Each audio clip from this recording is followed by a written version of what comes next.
आज हम नेफ्रॉन के फंक्शन के बारे में देखने वाले हैं। हमारा नेफ्रॉन कैसे फंक्शन करता है अब हम ये देखने वाले हैं। लेकिन इसको देखने से पहले हमें एक चीज़ और देखनी पड़ेगी, और ये वो चीज़ है, ये है किडनी। किडनी बहुत इंपॉर्टेंट होती है नेफ्रॉन के लिए, क्योंकि हमारे सभी नेफ्रॉन जितने भी हैं वो किडनी में ही प्रेजेंट होते हैं, दोनों किडनीज में होते हैं, प्रेजेंट होते हैं। और एक और बात बताऊं, जो नेफ्रॉन है हमारी किडनी को एक्सक्रीशन के अंदर हेल्प करते हैं। नेफ्रॉन ही हमारी किडनी को वेस्ट को एक्सक्रीट करने में हेल्प करते हैं बाय डिफरेंट प्रोसेसेस, अलग अलग तरीके से। और इसलिए क्योंकि नेफ्रॉन बहुत इंपॉर्टेंट होते हैं, हम क्या कहते हैं नेफ्रॉन्स को, फंक्शनल यूनिट ऑफ किडनी। तो मैंने लिख भी दिया है, in our kidney millions of nephrons are present. These nephrons help in excretion of waste from kidney by different processes.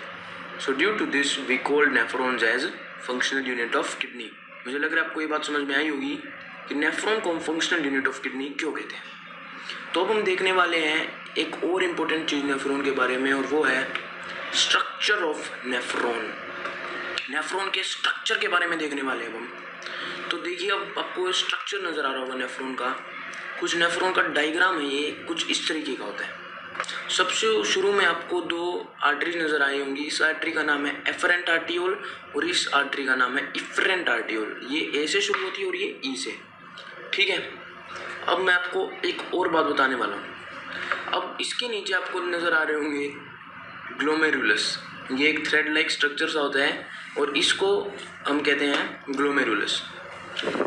और उसके बाद ग्लोमेरुलस के नीचे आपको एक कप शेप्ड लाइक स्ट्रक्चर नज़र आ रहा होगा, जिसको हम कहते हैं बोमेन्स कैप्सूल। जिसको हम क्या कहते हैं, बोमेन्स कैप्सूल। और बोमेन्स कैप्सूल के नीचे आपको एक ट्यूब सी नज़र आ रही होगी, एक ट्यूब सी। और जो ये ट्यूब है इसका नाम है प्रॉक्सिमल ट्यूबुल, या फिर इसको हम कहते हैं प्रॉक्सिमल कॉन्वोल्यूटेड ट्यूब्यूल। और इस ट्यूब्यूल के आगे जाते हमको एक लूप सा नज़र आ रहा है, लंबा सा लूप। इस लूप को हम कहते हैं लूप ऑफ हेनले। और लूप ऑफ हेनले के बाद हमें एक और ट्यूब नज़र आ रही है, और इस ट्यूब को हम कहते हैं डिस्टल ट्यूबुल या फिर डिस्टल कॉन्वोल्यूटेड ट्यूब्यूल। और इस डिस्टल कॉन्वोल्यूटेड ट्यूब्यूल के नीचे आपको एक डक्ट नज़र आ रहा है, इसको हम कहते हैं कलेक्टिंग डक्ट, ठीक है। तो आपको मैंने इसकी मेन पार्ट्स बता दिए हैं, नेफ्रॉन का स्ट्रक्चर मैंने आपको समझा दिया है। तो अब हम इसके फंक्शन के बारे में जानेंगे। नेफ्रॉन फंक्शन कैसे करता है अब हम ये देखेंगे। तो देखते हैं अब हम नेफ्रॉन फंक्शन कैसे करता है। तो ये देखिए फंक्शन ऑफ नेफ्रॉन। अब इसमें होता क्या है, देखिए हमारी एफरेंट आर्टियोल से जो इम्प्योर ब्लड है बहुत ही हाई स्पीड में आता है ग्लोमेरुलस के अंदर। इम्प्योर ब्लड बहुत ही हाई प्रेशर से ग्लोमेरुलस के अंदर आता है, और हाई प्रेशर से ग्लोमेरुलस के अंदर आने के कारण इम्प्योर ब्लड की यहाँ पर फिल्ट्रेशन होती है।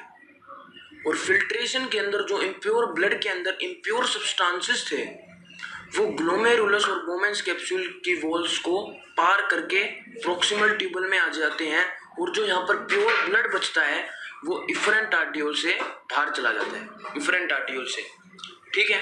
तो आपको ये समझ आया होगा कि यहाँ से हमारा इम्प्योर ब्लड आया हाई प्रेशर में आने से क्या हुआ, यहाँ पे फिल्ट्रेशन हुई, और फिल्ट्रेशन के अंदर इम्प्योर सब्सटेंसेस अलग हुए। इम्प्योर सब्सटेंसेस अलग होकर ग्लोमेरुलस और बोमेन्स कैप्सूल की वॉल को पार करके प्रॉक्सिमल ट्यूबल में आए, और जो प्योर ब्लड था वो इफरेंट आर्टियोल से आगे चला गया, ठीक है। तो हम इसको लिख भी सकते हैं, इनफिल्ट्रेशन होती है, आपको ये फिल्ट्रेशन है मैंने बताई। Impure blood enter into the glomerulus through afferent arteriole in very high pressure. Due to high pressure impure blood get filtered in glomerulus and impure substances from impure blood passes the wall of glomerulus and Bowman's capsule.